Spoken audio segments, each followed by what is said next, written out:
Hola Padawans, saben, estaba viendo la serie de Black Sail, muy buena serie por cierto, y cerca del final de la segunda temporada revelan que uno de los personajes es homosexual, por lo cual lo puse en el segundo lugar de mis personajes homosexuales más badass, porque el primer lugar es de Albus Dumbledore. En fin, el caso es que me puse a pensar, ¿cómo es que se veía a las personas con orientación sexual distinta en el siglo XVIII, época en la cual transcurre la serie? Así que hoy en el Druida, homosexualidad en el siglo XVIII. Para empezar, hay constancia documental en la cual durante los siglos XVII y XVIII se detectan los primeros focos de subcultura homosexual en los suburbios de las grandes ciudades, como lo son Londres, París o Ámsterdam, donde las relaciones homosexuales se practicaban con hombres adultos. Durante esta época se generaron lugares de encuentro para homosexuales en las grandes ciudades, pero fueron los Molly House en Londres que adquirieron gran popularidad y se convirtieron en los precursores de lo que hoy se conoce como bares gay. Estos consistían en locales o tabernas donde hombres de todas las clases sociales podían encontrar compañeros sexuales, los cuales solían ser regentados por hombres denominados mollys, que solían vestirse con ropas de mujer. El más famoso fue el Mother Club en el área de Holborn. La aparición de estas subculturas provocó la ira de los estados, que intentaron controlarlos a través del terror, instaurando ejecuciones de homosexuales a modo de escarmiento. El ejemplo más sombrío es la masacre de Ámsterdam en 1730, en donde se asesinó a por lo menos 24 personas. A partir de ese momento se dejó de considerar la sodomía, como se le conocía en esa época, como un vicio causado por la lujuria, para pasar a considerarse un gusto particular de un grupo minoritario de personas. Por su parte, los holandeses en esa misma década montaron una dura campaña antisodomita, donde incluso usaron torturas para obtener confesiones. Por lo menos una docena de hombres y muchachos adolescentes fueron ejecutados y se les negó sepultura.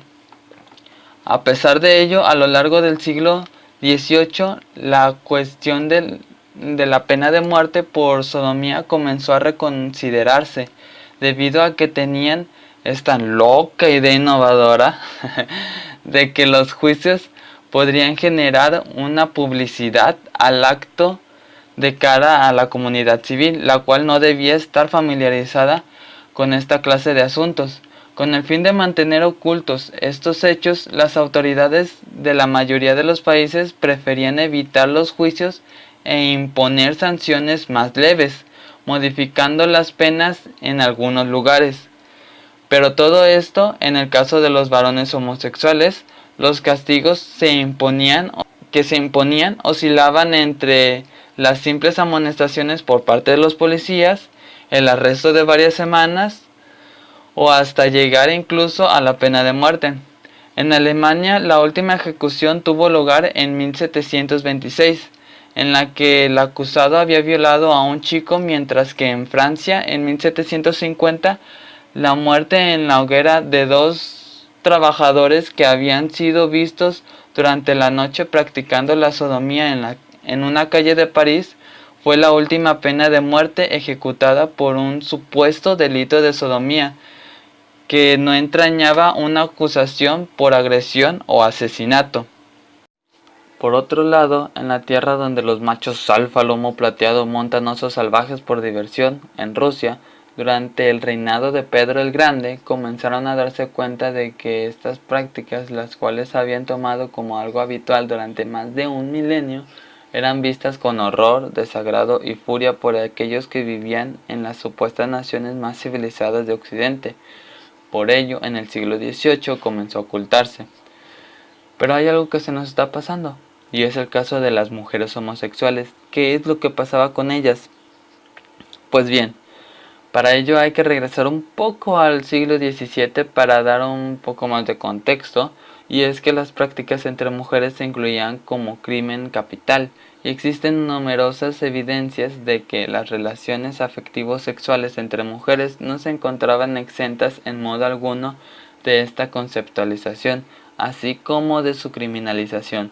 La diferencia principal consistía en el desconocimiento acerca de las prácticas sexuales concretas realizadas por las tríbadas o safistas, hoy conocidas comúnmente como lesbianas, cuya desconsideración era fruto de una conceptualización falocéntrica de las relaciones carnales. Un ejemplo de ello eran las monjas Benedetta y Bartolomea, que fueron procesadas entre 1619 y 1623. Sin duda, unas monjas muy traviesas e inteligentes, porque la forma en la que se libró de eso Benedetta fue diciendo que la había poseído un ángel, y como lo místico y religioso estaba a la orden del día, en esa época se libró por los pelos. Aún en el siglo XVIII no existía acuerdo todavía acerca de en qué consistía el pecado de sodomía en el caso de las mujeres, ya que resultaba necesario delimitar qué podía ser considerado como coito contra natura. Pero sí que es posible reconocer patrones que se penalizaban con mayor frecuencia. Algunos de los más habituales estaban ligados con la idea de la suplantación de la identidad masculina. Durante esta época hubo un gran número de mujeres que, con el afán de viajar, de escapar de la institución del matrimonio, para casarse con otra mujer, o simplemente para ganarse la vida y gozar así de la libertad que se les negaba por el hecho de ser mujeres, se trasvestían y vivían haciéndose pasar por hombres. Este fenómeno se puede ver en algunas historias en las que se narran a mujeres vestidas de hombres que se casaban con otras mujeres sin ser descubiertas por la pareja, utilizando penes artificiales fabricados con cuero o piel. La reacción social y legal variaba mucho de un lugar a otro, aunque por lo general cuando había castigo firme, este siempre se aplicaba a la mujer trasvestida, mientras que se dejaba a un lado a la engañada. Esto se debe a que la penalización venía relacionada con un incumplimiento de los roles de género. Para finales del siglo pasó de lo político a lo médico.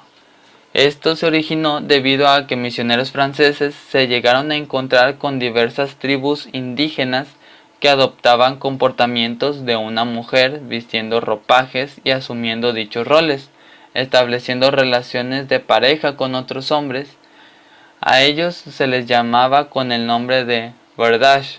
Esto dio paso para que se ordenaran, clasificaran y crearan conceptos sobre la sexualidad, y se desapareció casi por completo el concepto religioso de sodomía. Sin embargo, persistía el delito de homosexualidad, para ese tiempo denominados como actos indecentes y delitos contra natura. El comportamiento homoerótico pasó a ser una anormalidad biológica o una enfermedad mental. No fue hasta que la Revolución Francesa en 1791 abolió todos los delitos que se definieran como imaginarios. Así, la sodomía, la herejía y la brujería dejaron de ser delito. El Código Penal francés de Napoleón conservó la despenalización al entender como delitos solo las conductas que perjudicaran a terceros. Esto influyó para que más países hicieran lo mismo. Unas décadas o en otros casos siglos después, como es el caso de Alemania y Gran Bretaña, que tomaron el cambio después de concluida la Segunda Guerra Mundial. Y como dicen por ahí, el resto es historia. Y sin más por contar, espero el video les haya sido interesante. Por cuestiones de tiempo se ha quedado muchas cosas en el tintero, así que por favor comenta aquí abajo qué tal te pareció el video. Y si hay algo de lo que te gustaría que hablara, tu opinión es muy importante. Y ahora sí, se despide el Druida y nos vemos en la próxima.